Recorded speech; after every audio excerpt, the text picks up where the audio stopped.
आखिर राजपूतों और मराठों में कौन था महान भारत देश जिसने ऐसे वीर सपूतों को जन्म दिया जो देश हित के लिए अपने प्राण न्यौछावर कर गुजरे ताकि उनकी मातृभूमि को कोई मिटा ना सके।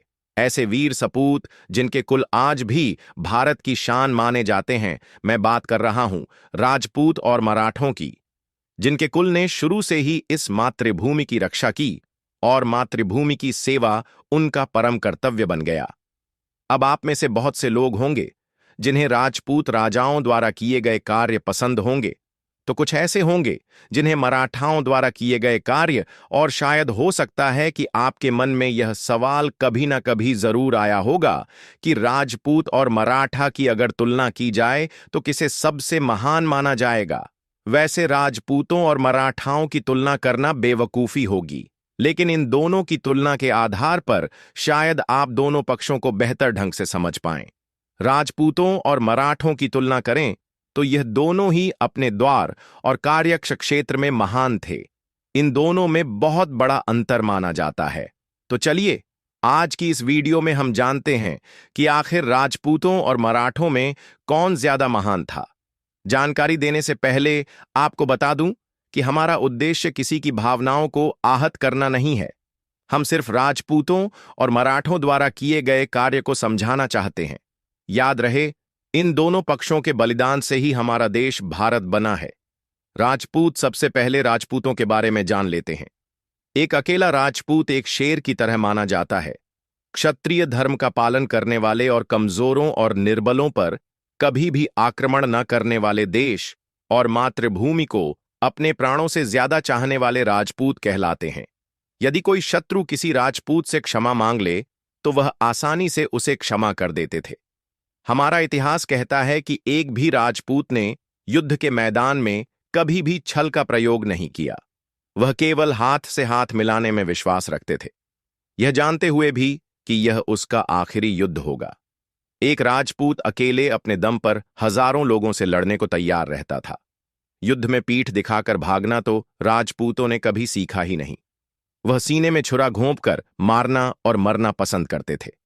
राजपूत कभी भी शत्रु की पीठ में वार नहीं करते थे। उनका मानना था कि शत्रु की आंख में आंख डालकर उन्हें हराना ही एक असली राजपूत की निशानी है, क्योंकि एक राजपूत के लिए उनकी आन बान शान बहुत जरूरी थी। वो युद्ध के मैदान में मातृभूमि के लिए अपने प्राणों की आहुति देने को एक गर्व की बात मानते थे। राजपूत स्वभाव से दिलदार और शेर जैसे होते थे। जिस तरह शेर झुंड में रहना पसंद नहीं करते और अपना इलाका खुद ही बना लेते हैं, वैसे ही राजपूत में भी यही पैटर्न देखने को मिलता है। राजपूत अकेले रहना और अकेले लड़ना पसंद करते थे। राजपूत ने युद्ध क्षेत्र में हर बार अधिक बल का प्रयोग किया। हमारे इतिहास में कई ऐसे शूरवीर राजपूत राजाओं ने जन्म लिया जिनके किस्से आज भी हर भारतवासी का सीना गर्व से चौड़ा कर देते हैं।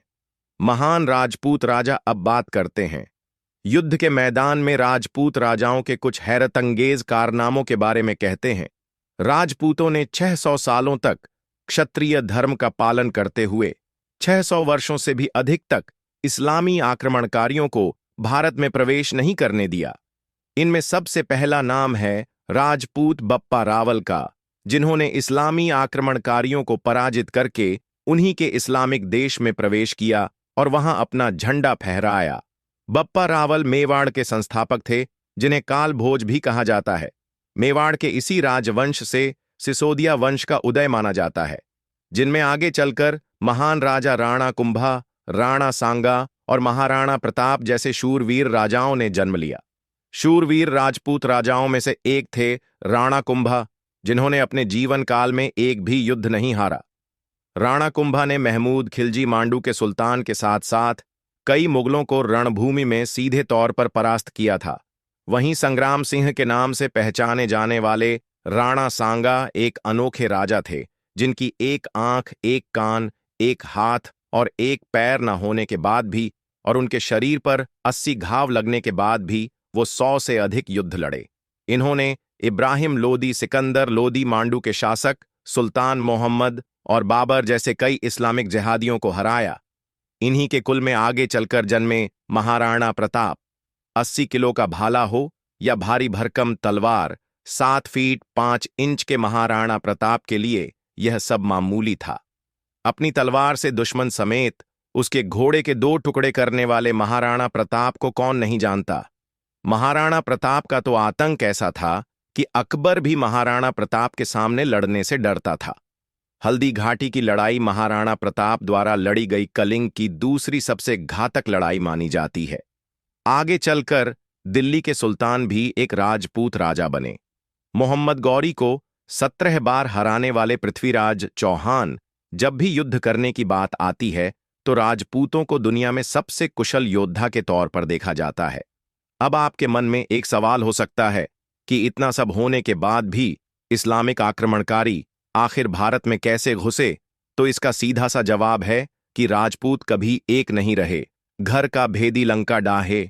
यह कहावत तो आप सब ने सुनी होगी और इसी का जीता जागता उदाहरण थे हमारे भारतवर्ष के राजा जो आपस में ही गद्दारी करते थे, जैसे राणा कुंभा जिन्हें उनके ही बेटे उदय सिंह ने राजगद्दी के लालच में मार दिया, फिर राणा सांगा जिन्हें उनके ही राज्य के छोटे राजाओं ने जहर दे दिया ताकि वह फिर से युद्धभूमि में न जा सके, पृथ्वीराज चौहान जिन्हें उनके ही ससुर ने मोहम्मद गौरी संग मिलकर मार डाला। यहां तक कि बाबर की किताब बाबरनामा में खुद बाबर ने कहा था कि राजपूत लड़ना और मरना जानते हैं लेकिन युद्ध जीतना नहीं जानते। वो युद्ध के लिए स्थिति के अनुसार रणनीति नहीं बनाते, वो हर युद्ध में शामिल हो जाते हैं और यही कारण है कि राजपूत की युद्ध में जीत का प्रतिशत मराठाओं की तुलना में बहुत कम था। मराठा अब बात करते हैं मराठाओं की, जिन्होंने अगर अपनी शक्ति और ताकत के बल पर राजपूत की सत्ता प्राप्त की होती तो आज इस भारत का इतिहास बहुत अलग होता। आपको जानकर हैरानी होगी कि मराठा राजपूतों के ही वंशज थे। मराठा साम्राज्य को अस्तित्व में लाने वाले छत्रपति शिवाजी महाराज के पूर्वज मेवाड़ के सिसोदिया वंश से ही थे।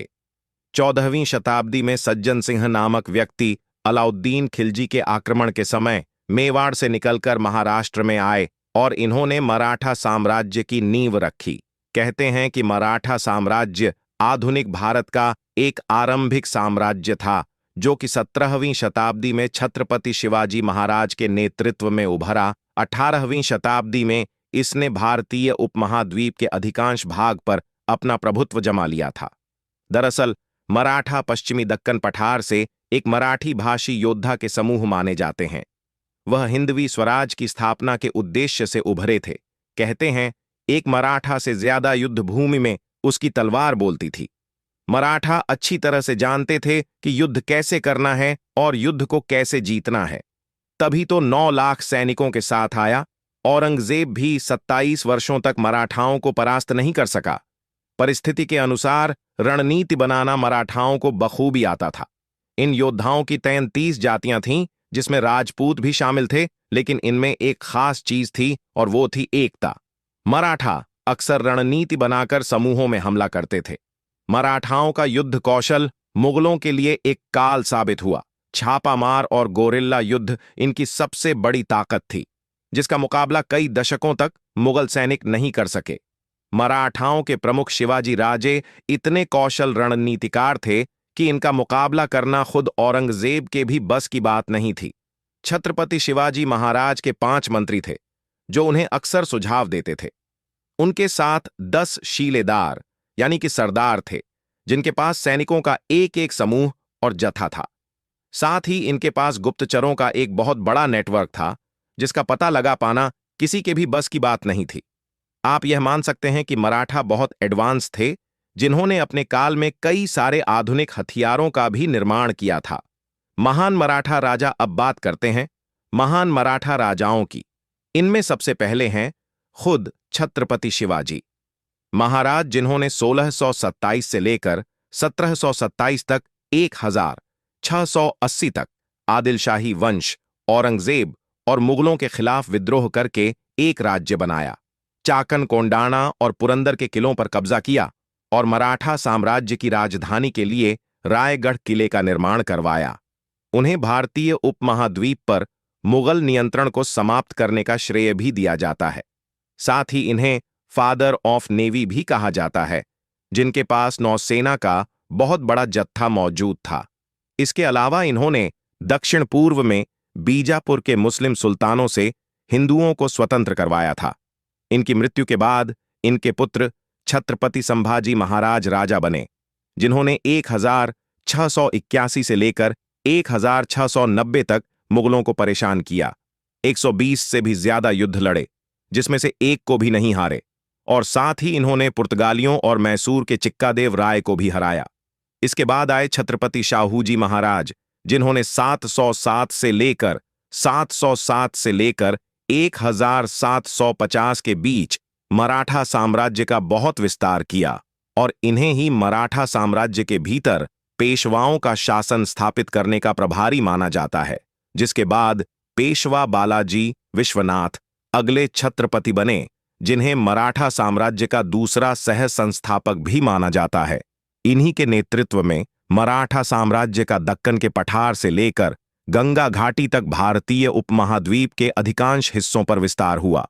इसके बाद कई शूरवीरों ने जन्म लिया, जैसे पेशवा बाजीराव प्रथम, पेशवा बालाजी बाजीराव और पेशवा माधवराव प्रथम। कहते हैं कि पेशवा माधवराव प्रथम मराठा साम्राज्य के चौथे पेशवा थे।